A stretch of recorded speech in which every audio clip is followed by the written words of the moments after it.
Joining me now live in the studio is the independent member for Goldstein, Zoe Daniel.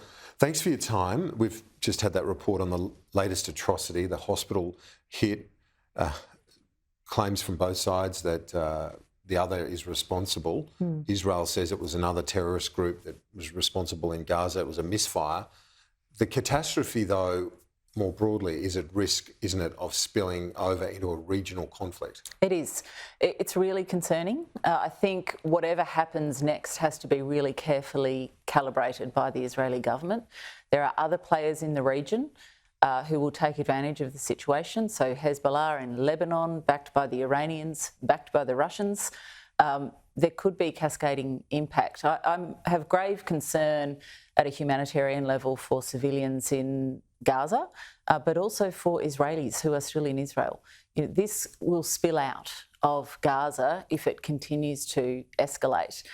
So language has to be careful, and so do actions. In terms of language, the Greens are moving a motion as we go to air this afternoon, pretty much, that in the Senate, suggesting that the Senate opposes Israel's invasion of Gaza. What do you make of the Greens' interventions here? The Greens will do what the Greens do. I disagree with it fundamentally and very clearly, and there was a similar motion, as you know, in the House earlier in the week, which I voted against. My position has been clear from the beginning of this, that Israel has a right to self-defence. If it happened to us, we would defend ourselves, but it has to happen within the boundaries of international law and the rules of war. That includes protection of civilians, Palestinian civilians, not Hamas. Hamas is a terrorist group, and at the moment Hamas is using Israeli hostages as human shields, but also Palestinians as human shields. So again, great care has to be taken with language and actions. I don't think what the Greens are doing is helpful. I think it's inflammatory. And we have to be careful too, Kieran, that this doesn't spill over into our own country. I mean, the Five Eyes security chiefs met overnight and warned that there could be increased potential for terrorist attacks across the world. So we have to take great care in what we do. And you, as obviously, came in along with a number of other independents, the Teal independents. A couple of your counterparts voted with the Greens. I guess it's the first time we've seen a bit of distance on a major issue between you and some of your fellow independents on that. Yeah, look, we've voted differently on lots of legislation. This is a massive issue, that's right, and we took opposite positions. Two of the independents voted for the Greens amendment, the others, including myself, against. At the end of the day, there's no Teal party. We're independents, and people make their own decisions based on their conscience, the feedback they're getting from their community and their experiences. My view as a humanitarian, but also a former foreign correspondent who's seen a lot of disasters around the world and aftermath of conflict, is that you have to be realistic. Israel was always going to have to respond. Again, though, that has to be calibrated within the parameters of international law to protect civilians. You spoke about the Greens and you reject their position, their motion today, and that it's inflammatory. I guess the thing that surprised a lot of people as well, in the wake of the immediate terrorist attack, some of the comments, including from Senator Faruqi, where she said it was a disgrace that our parliament was illuminated in solidarity with Israel off the back of a terrorist attack. It's hard to grapple with some of these positions that have been taken, including by members of parliament, immediately after an atrocity like that. It is, and look, I would say, obviously I don't agree with the comments from Senator Faruqi, but I also can't control what other people do. You know, I control what I do.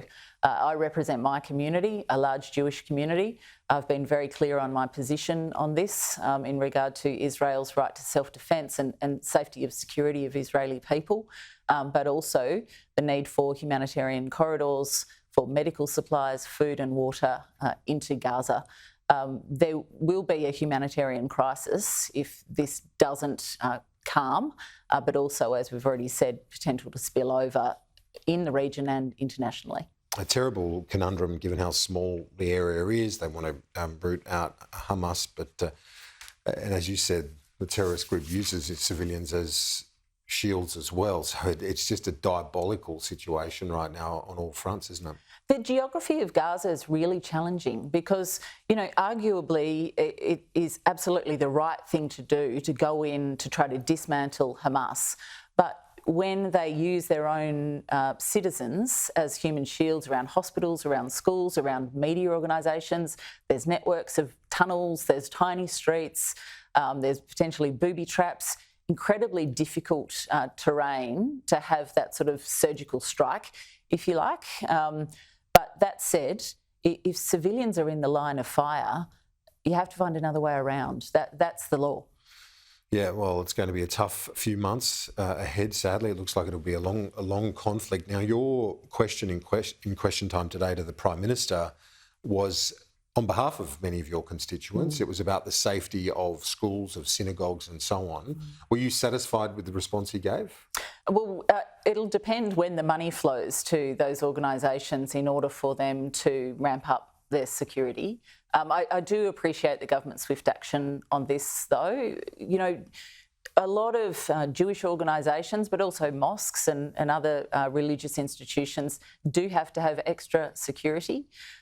In my community, there's always concern about security. There have been anti-Semitic incidents in recent months. There's a lot of anxiety. There's justifiable concern. Right, yeah, and some schools are telling kids you don't have to wear your school uniform if you go to a Jewish school in case there's, aggression from people or anti-Semitism. So we have to take great care. The police have been great. Community Security Group have been great. Now there's $50 million that has been fast-tracked by the government to these organisations, synagogues and schools specifically in my electorate, to protect themselves, and that's absolutely appropriate. It sure is, and let's hope that none of that does spill over in any way, shape or form in this country. Zoe Daniel, I appreciate your time. Thanks, Kieran.